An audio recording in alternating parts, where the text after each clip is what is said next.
Praise the lord. దేవునికి మహిమ కలుగును గాక. ప్రభు నామంలో మీ అందరికీ వందనాలు. అందరు బాగున్నారండి? మీరందరూ బాగున్నారని మేము విశ్వసిస్తున్నాం. ప్రతిదినం మీ కొరకు ప్రార్థన చేస్తున్నాం. ఈ సమయంలో దేవుని వాక్యం వినడానికి మనమందరం మన హృదయాలను సిద్ధపరచుకుందాం.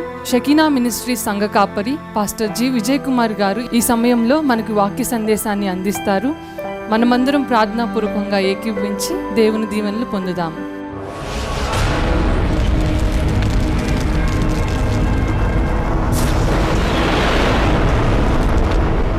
హెబ్రీ పత్రిక 11వ అధ్యాయం 33వ వచనం నుండి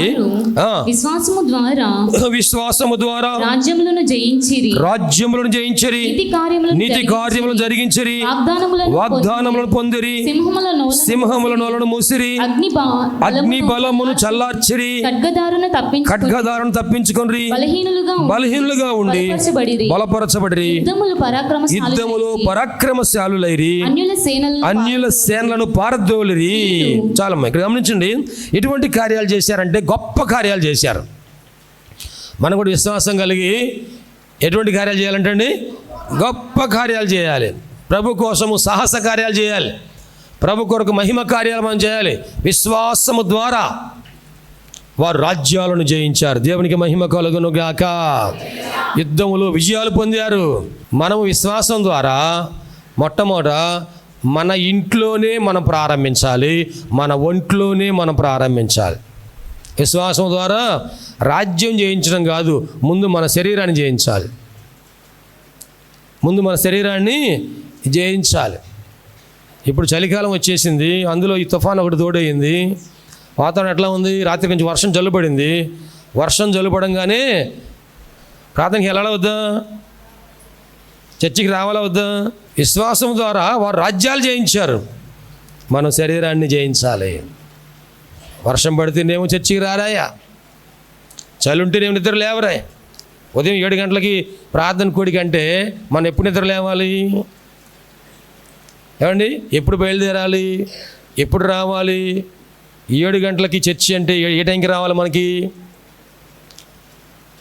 మన అమెరికా వెళ్ళొచ్చిన ఒక ఆయన చెప్తున్నారు, అమెరికాలో హాల్లో గడియారం ఉందండి, బెడ్రూమ్లో గడియారం ఉందండి, వంటగదిలో గడియారం ఉందండి, బాత్రూంలో కూడా గడియారం ఉందండి. దేనికంట గడియారం పెట్టింది?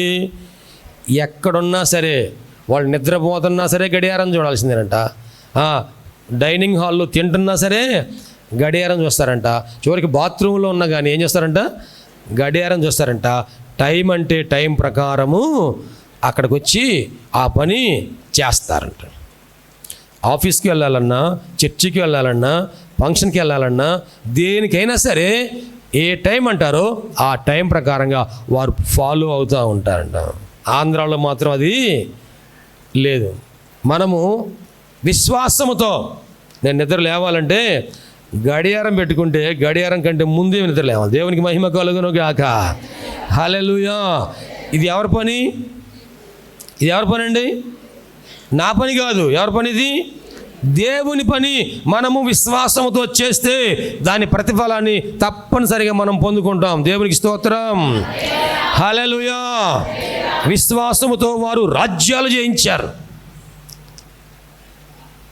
ఇప్పుడు మనం బెంగళూరు పోదామని చెప్పేసి ట్రైన్ టికెట్ బుక్ చేసాం.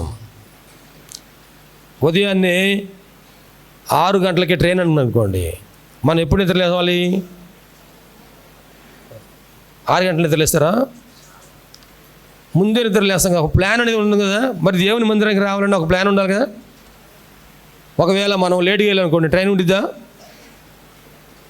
ఉండకపోతే మనకు సీట్ లేదు, మనకు పోయే మార్గం లేదు. అప్పుడప్పుడు వెళ్ళాలని కానీ అవకాశము కుదరదు. మరి దేవుని బిడ్డలారా, మనం విశ్వాసముతో ప్రభు కొరకు నమ్మకంగా ముందుకు కొనసాగాలి. దేవునికి స్తోత్రం అండి. వారు 11వ అధ్యాయం, హెబ్రీ పత్రిక 11వ అధ్యాయం అంతా కూడా విశ్వాస వీరుల పట్టిక. అందులో విశ్వాస వీరులు అందరి పేర్లు రాయబడినాయి. హేబేలు దగ్గర నుంచి అందరి పేర్లు అక్కడ వరుసగా రాయబడి ఉన్నాయి.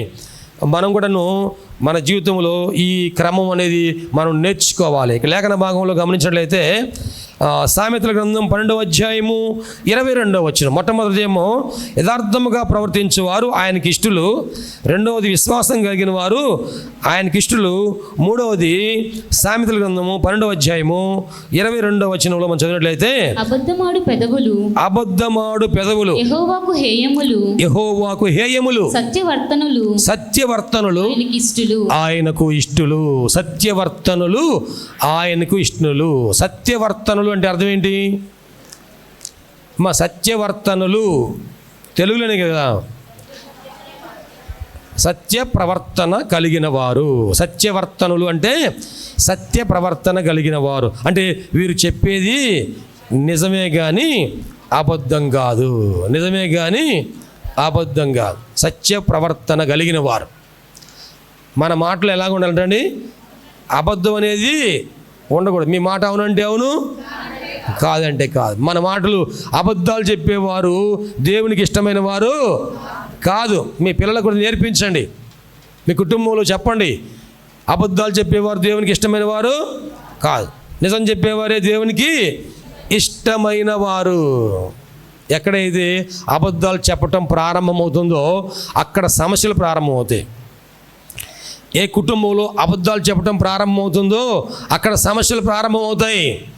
చిన్నపిల్లలు వారికి నేర్పిస్తే చిన్నప్పుడే వారి జీవితంలో అబద్ధం చెప్పరు. ఆ అబద్ధం చెప్పకపోతే మిగతా తప్పులేమీ జరగకుండా ఉంటాయి. ఈరోజు అబద్ధం చెప్పిన వాడు రేపు ఏం చేస్తాడు? దొంగతనం చేస్తాడు. ఏమండి? దొంగతనం చేసిన వాడు అబద్ధం చెబుతాడు. జాగ్రత్తగా గమనించండి. మన పిల్లలు బయటికి వెళ్తున్నారు, ఎప్పుడు వెళ్తున్నారో, ఎక్కడికి వెళ్తున్నారో, మరలా ఎప్పుడు వస్తారో, వాళ్ళు నిజమే చెబుతున్నారా అబద్ధం చెబుతున్నారా గమనించారా? వారు చదువుకోవాలంటే, వారి భవిష్యత్తు బాగుపడాలంటే, వారి జీవితాలు దీవించబడాలంటే ఇదిగో వారు సత్యవర్తనులుగా ఉండాలి. మనం మన కుటుంబంలో కూడా, మన బంధువుల మధ్యలో, మన స్నేహితుల మధ్యలో, సంఘస్థుల మధ్యలో అబద్ధాలు చెప్పేవారు సమస్యలు సృష్టించేవారుగా ఉంటారు. లేని మాటను పుట్టించకూడదు. అబద్ధ సాక్ష్యము 10 ఆజ్ఞల్లో ఒక ఆజ్ఞ ఏంటండి? అబద్ధ సాక్ష్యము పలుకకూడదు. దేవునికి వారు ఇష్టమైన వారు కానే కాదు. తర్వాత 4వది రోమపత్రిక 14వ అధ్యాయం 16వ వచనం చదువుకుందాం. 4వ మాట రోమపత్రిక 14వ అధ్యాయం 16వ వచనంలో ఏమని రాయబడిందంటే, మీకున్న మేలైనది దూషణ పాలు కానీకుడి, దేవుని రాజ్యము భోజనమును పానమును కాదు గాని నీతియు సమాధానమును పరిశుద్ధాత్మయందలి ఆనందమునై ఉన్నది. పరిశుద్ధాత్మయందలి ఆనందమునై ఉన్నది. ఈ విషయమందు క్రీస్తునకు దాసుడైన వాడు దేవునికి ఇష్టడును మనుషుల దృష్టికి యోగ్యుడనై ఉన్నాడు. ఈ విషయమందు, ఏ విషయమందు? దేవుని రాజ్యం అంటే భోజనము పానము కాదు. దేవుని రాజ్యం అంటే భోజనం పానము కాదు, కానీ నీతియు సమాధానమును పరిశుద్ధాత్మయందలి ఆనందమునై ఉన్నది. ఈ విషయంలో దేవుని దాసుడైన వాడు దేవునికి ఇష్టడు. దేవునికి మహిమ కలుగునుగాక. భోజనం కోసము మనము సమస్యలు సృష్టించకూడదు. ఒక సామెత ఉంది కదా, మంచివాడి బుద్ధి ఎక్కడ తెలిసిందంట? మంచివాడి బుద్ధి మాంసం కూర దగ్గర తెలిసిద్దంట. మనం ఎక్కడైనా భోజనానికి వెళ్ళామనుకోండి, ఒక ఫంక్షన్కి వెళ్ళాము, భోజనాలు అక్కడ వడ్డిస్తూ ఉన్నారు కదా, మనకు అన్నీ ఎక్కువగా నాన్ వెజ్ లేక తగిలేది ఫంక్షన్లో. ఈ నాన్ వెజ్ తగిలినప్పుడు ఏట మాంసం వేసేటప్పుడంట కొంతమంది ఇంకోసారి ఏమంటారంట. ఒకసారి అందరికి వడ్డించుకుని పోతుందంటే ఇంకోసారి ఏమంటాడు. ఎందుకని? ఇంట్లో కొనుక్కొచ్చుకోవాలంటే చాలా ఖర్చు అయ్యేది, ఇక్కడ ఊరనే పెడుతున్నాం కాబట్టి ఇంకోసారి. పరలోక రాజ్యం అంటే భోజనము పానం కాదు. రోజు మన ఇంట్లో తింటలా నీ కడుపు ఏమైపోతుంది? ఏమండి? ఇక్కడ కక్కుర్తి పడకూడదు. ఎక్కడ బయటికి వెళ్ళినా సరే కాస్త ఖాళీగా ఉంచుకొని రండి. దేవునికి మహిమ కలుగును గాక. ఆపసోపాలు పడకుండా రాకూడదు. మనం ఆపసోపాలు పడితే రాకూడదు. తినబోతేనేమో నీరసం, తింటేనేమో అట్లా తింటే ఎందుకు, అట్లా తింటే ఎందుకు? ఏమండి? ఇంకోసారి నీకు చేస్తే నీకు అర్థమైతే ఎప్పుడన్నా ఫంక్షన్కి వెళ్తారు, లోపల ఇస్తర్లోనే ఒక ఐస్ క్రీమ్ పెట్టారు, ఒక కిళ్ళి పెట్టారు. ఆ రెండు తిన్నారు. మళ్ళీ బయటకు వచ్చి నాకు ఐస్ క్రీమ్, నాకు కిళ్ళి. ఏమండి, నువ్వు పెడితే నీకు అర్థమైతే ఎప్పుడన్నా? అందరికి సరిపోతే ఇబ్బంది లేదు. తగ్గితేనే ఆ విందు యజమాని ఎంత అవమానపడతాడో కదా. ఆ విందు యజమాని, ఆ కుటుంబ యజమాని, ఏర్పాటు చేసిన వారు ఎంత అవమానపడతారో. అయిపోయినాయి అంటే చాలా అవమానపడతారు. పరలోక రాజ్యం అంటే భోజనము పానము కాదు, కానీ నీతియు సమాధానమును పరిశుద్ధాత్మ యందులి. క్రిస్మస్ పండగకి ఏం చేయాలి? ఇంటికి పండగ, ఒంటికి పండగ, పంటికి పండగ. అబ్బో, ఇంటికి పండగ అంటే ఇల్లు డెకరేషన్ చేయాలి బాగా. ఒంటికి పండగ అంటే ఒంటిని అలంకరించాలి బాగా. పంటికి పండగ అంటే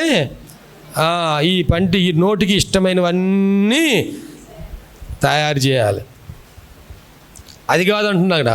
దేవునికి ఇష్టమైన పండగ ఏమిటంటే నీతియు సమాధానమును పరిశుద్ధాత్మ యందలి ఆనందము. ఈ విషయంలో దేవుని దాసుడైన వాడు ఆయనకు ఇష్టడు. దేవునికి మహిమ కలుగునుగాక.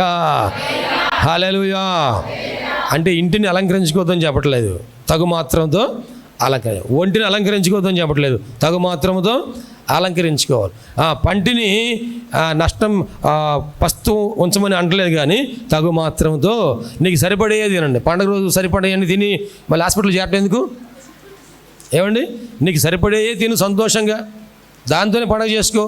అదే దేవునికి ఇష్టమైన పండగ. దేవునికి మహిమ కలుగునుగాక. ఇష్టం లేనన్ని మనం తినమని చెప్పట్లేదు, కష్టమైన వాటిని తినమని చెప్పట్లేదు. మనకి ఏది అనుకూలంగా ఉంటుందో దాన్ని ఏర్పాటు చేసుకోవాలి. ఈ పండుగలో పాల్గొనబోతున్న మనం అందరం కూడాను దేవునికి ఇష్టమైన పండుగ చేయదము గాక.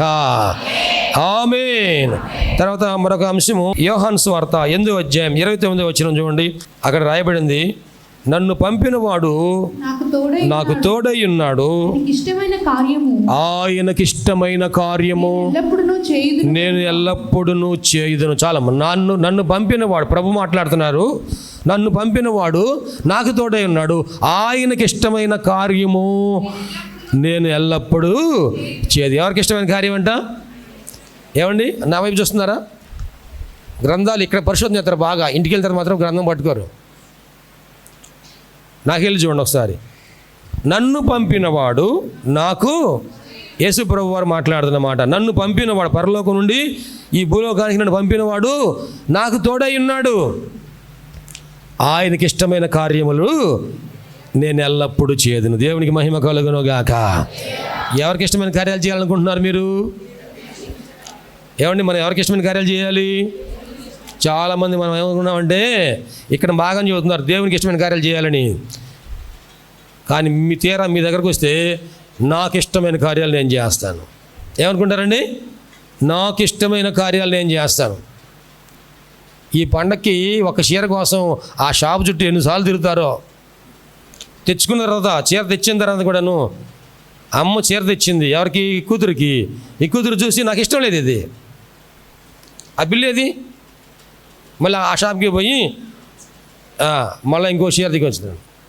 అది తీసుకొచ్చి ఇంట్లో చూసుకుంటే ఇది డ్యామేజ్ అయ్యింది, మనసు డ్యామేజ్ అయిపోయింది.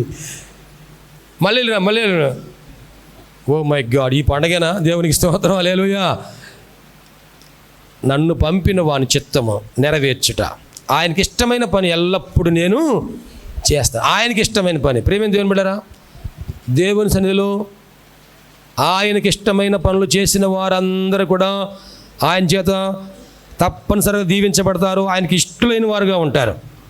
యేసు ప్రభువు వారు బాప్తిసం పొందగానే పరలోకం నుండి ఒక స్వరం వినబడతా ఉంది, ఈయన నా ప్రియకుమారుడు, ఈయన యందు నేను, ఈయన నాకు ఇష్టమైన కుమారుడు. దేవుని బిడ్డలారా, దేవుడు మనకు ఆ మాట చెప్పాలి, నాకు ఇష్టమైన కుమారుడు, నాకు ఇష్టమైన కుమార్తె. చూడండి, దావీదు గురించి అపోస్తుల కార్యం 13వ అధ్యాయంలో ఒక సాక్ష్యం చెప్పాడు కదా, 22వ వచనంలో. తరువాత అతని తొలగించి దావీదును వారికి రాజుగా ఏర్పరచెను. మరియు ఆయన, నేను యెష్షయి కుమారుడైన దావీదును కనుగొంటిని, అతడు నా ఇష్టానుసారుడైన మనుష్యుడు, నా ఉద్దేశములన్నీ నెరవేర్చునని చెప్పి, అతడు నాకు ఇష్టమైన వాడు, అతడు నా ఇష్టానుసారుడైన మనుషుడు, నా ఉద్దేశములన్నీ నెరవేర్చేవాడు. దేవునికి మహిమ కలుగును గాక. మనం పండగ సందర్భంలో ఇంటి మీద స్టార్ పెట్టి ఇంట్లో బారు పెట్టకూడదు, బజార్లో వారు పెట్టకూడదు.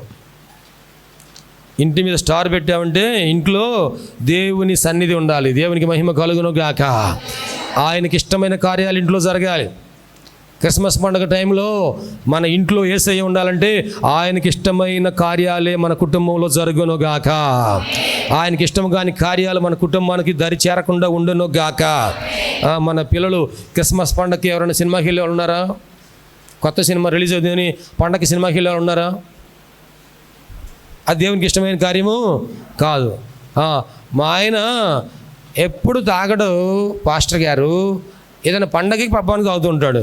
అంటే పండగకి ఏం అవుతుంది, పండగ ఏం చేస్తాడంటే పండగకి ఫ్రెండ్స్ రాగానే ఆ ఊర్లో ఈ ఊర్లో ఉన్న అందరూ పుట్టింటికి ఆ ఊరికి వచ్చేసిన తర్వాత అందరు కలిసి పండగకి ఏం చేస్తున్నారు? పార్టీ చేస్తున్నారు. జాగ్రత్త, దేవునికి ఇష్టం కాని కార్యాలు మన జీవితంలో మంచి చేయకూడదు. తండ్రి, నా ఇష్టం కాదు, నీ చిత్తమే నా జీవితంలో సిద్ధించునుగాక. 16వ కీర్తన 3వ వచనంలో, 6వదిగా 16వ కీర్తన 3వ వచనంలో ఏమని రాయబడిందంటే, భూమి మీద ఉన్న భక్తులే శ్రేష్ఠులు, వారు నాకు కేవలము ఇష్టులు. భక్తులే శ్రేష్ఠులు, వారు నాకు కేవలము ఇష్టులు. దేవునికి మహిమ కలుగును గాక. హల్లెలూయా. ఆయన మనము భక్తి కలిగి ఉంటేనంట, ఆ భక్తి కలిగినటువంటి భక్తులే ఆయనకు శ్రేష్ఠులు, ఇష్టులు అని దేవుని వాక్యం సెలవిస్తుంది. దేవునికి మహిమ కలుగును గాక. ఉదయాన్నే నిద్ర లేవగానే ప్రతిరోజు ఎంతమంది ప్రార్థన చేస్తున్నారు? చేతులెత్తి స్తోత్రం చెబుతారా? ఎవరు చూస్తున్నారని కాదు, ఏసీ చూస్తున్నారు. చేయి పైకి ఎత్తి పైన ఈ ఎత్తిన చేతిని ఎవరు చూస్తున్నారు? ఉదయం నిద్ర లేవగానే ప్రార్థన చేసేవాళ్ళు స్తోత్రం చెప్పండి. రాత్రి పడుకోబోయే ముందు ప్రార్థన చేసేవాళ్ళు స్తోత్రం చెప్పండి. మరి చెయ్యెత్తని వాళ్ళ సంగతి ఏంటి?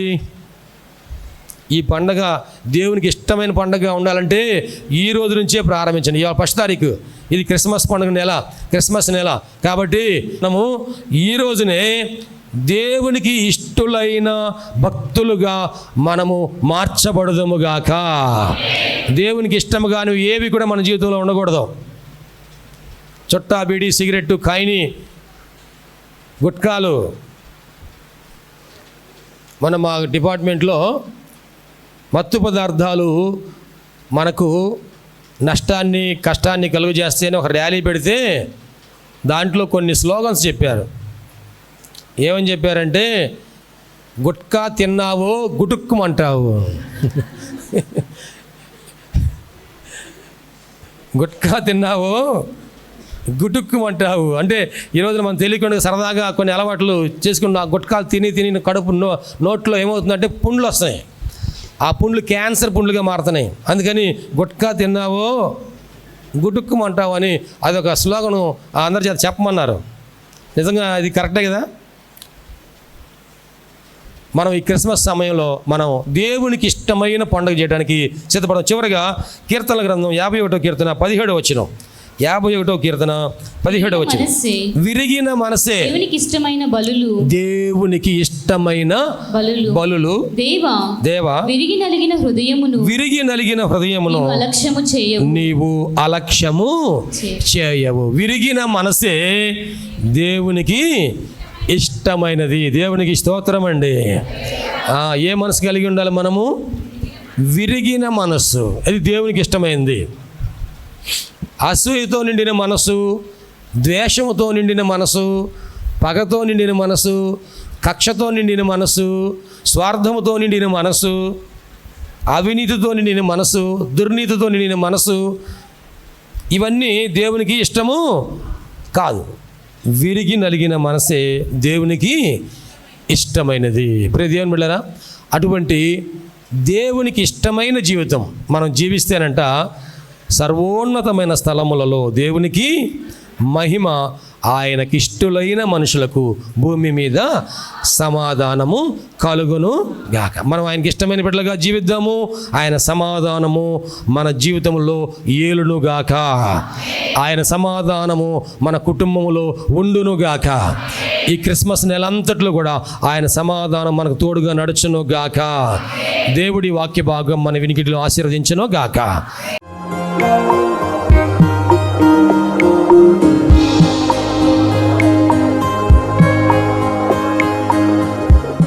ప్రభునందు ప్రియ దేవుని బిడ్డలారా, ఎంతవరకు దేవుని వాక్యం విన్నందులకు ప్రభునామమున వందనాలు తెలియజేస్తున్నాం. మనం అందరం ప్రార్థనలో ఏకీపిద్దాం. తలలు వంచి కనులు మూసుకొని ప్రార్థనలో ఏకీపిద్దామండి. ప్రార్థించుకుందాం. మహోన్నతుడైన దేవ, పరిశుద్ధుడైన మా ప్రభువా, నీ పరిశుద్ధమైన పాదములకు వందనాలు. ఇదిగో నాయనా, ఈ వాక్యము ద్వారా మాతో మీరు మాట్లాడినందుకు వందనాలు ప్రభా. అవును, నువ్వు సజీవుడైన దేవుడు అయ్యా, మాట్లాడే దేవుడవు ప్రభా. ఈ వాక్యం మా హృదయంలో పదిలిపరుచుకుంటూ సహాయం చేయండి. సంపూర్ణమైన మారు మనసు మాకు దయచేయండి. పాప క్షమాపణ అనుభవం మాకు దయచేయండి.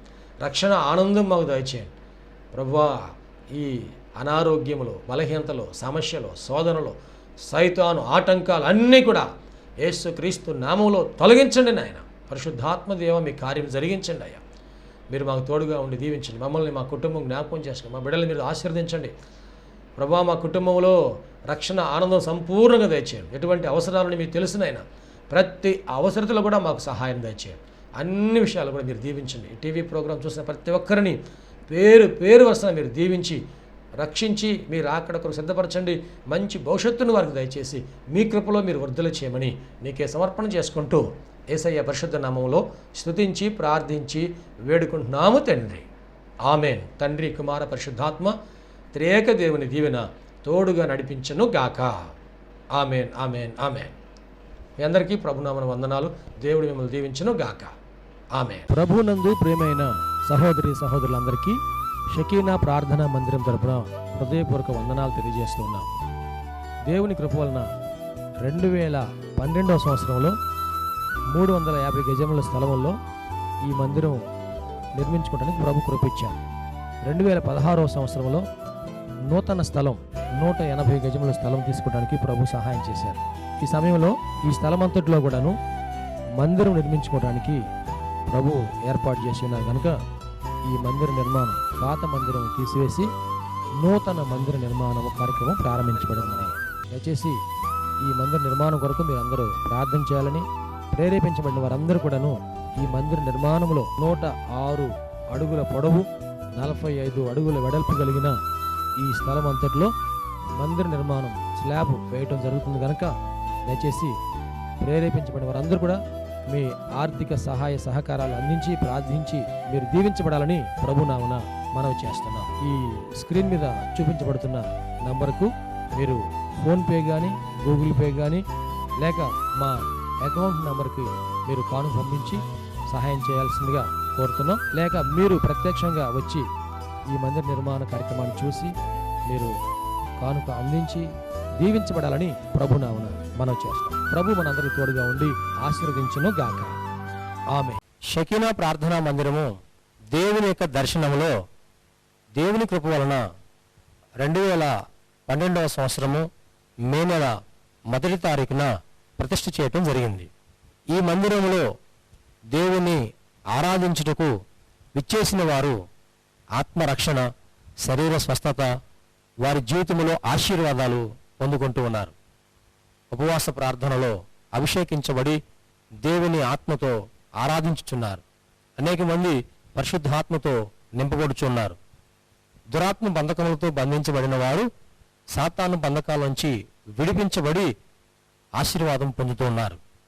రక్షణ లేని వారు బాప్తిసం పొంది రక్షణ ఆనందాన్ని అనుభవిస్తూ ఉన్నారు. ఈ మందిరంలో చేయబడుచున్నటువంటి ఉపవాస ప్రార్థనలు, అభిషేక ఆరాధనలో అనేక మంది దీవించబడుతూ ఉన్నారు. ప్రియ స్నేహితులారా, మీరును సమస్యల్లో సతమతమవుతున్నారా? వ్యాధి బాధలతో పీడించబడుతున్నారా? నెమ్మది లేక బాధపడుతున్నారా? రండి, షకీనా ప్రార్థనా మందిరంలో ఆరాధనలో ఏకీభవించండి. ప్రభు మీకు సహాయం చేయగలరు. ప్రతి నెల 2వ శనివారము షకీనా ప్రార్థనా మందిరంలో సంపూర్ణ రాత్రి ఉపవాస ప్రార్థన ఏర్పాటు చేయబడింది. ఈ ఉపవాస ప్రార్థనలో అనేక మంది ఆత్మతో అభిషేకించబడుతున్నారు. అనేక మంది ఆత్మ వరములతో నింపబడుతున్నారు. దురాత్మ బంధకములో ఉన్నవారు విడిపించబడుతున్నారు. దేవుని యొక్క ఆశీర్వాదాలు పొందుకుంటున్నారు. అనారోగ్యంతో ఉన్నవారు స్వస్థపరచబడుతూ ఉన్నారు. ఈ సందేశం మీకు ఆశీర్వాదకరంగా ఉందని నమ్ముచున్నాం. మీ ప్రార్థన అవసరతలకు మరిన్ని వివరములకు సంప్రదించవలసిన మా address pastor G Vijay Kumar గారు, షకీనా ప్రార్థనా మందిరం, శారదా కాలనీ 32వ లైన్, రెడ్డిపాలెం రోడ్, గుంటూరు. మా ఫోన్ నెంబర్స్ 9963242497 మరి ఒక నెంబర్ 8885539777. షకీనా ప్రార్థనా మందిరములో ఆదివారపు ఆరాధనకు మా ఆహ్వానం. అనారోగ్యంతో బాధపడుచున్నారా? దురాత్మలతో పీడింపబడుచున్నారా? పాపపు అలవాట్లు మానలేకపోవచ్చున్నారా? కుటుంబ సమస్యలతో కృంగిపోవచ్చున్నారా? భవిష్యత్తు గురించి భయపడుచున్నారా? షకీనా ప్రార్థనా మందిరానికి ఇదే మా ఆహ్వానము. రక్షణానందం పొందడానికి, ఆరోగ్యము ఆశీర్వాదము పొందడానికి, పరిశుద్ధాత్మ అభిషేకం పొందడానికి, ప్రభువు రాకడ వరకు సిద్ధపడట కొరకు ఆదివారం ఉదయం 7:30 గంటలకు షకీనా ప్రార్థనా మందిరంలో జరుగు ఆరాధనకు అందరికీ ప్రేమపూర్వక ఆహ్వానము.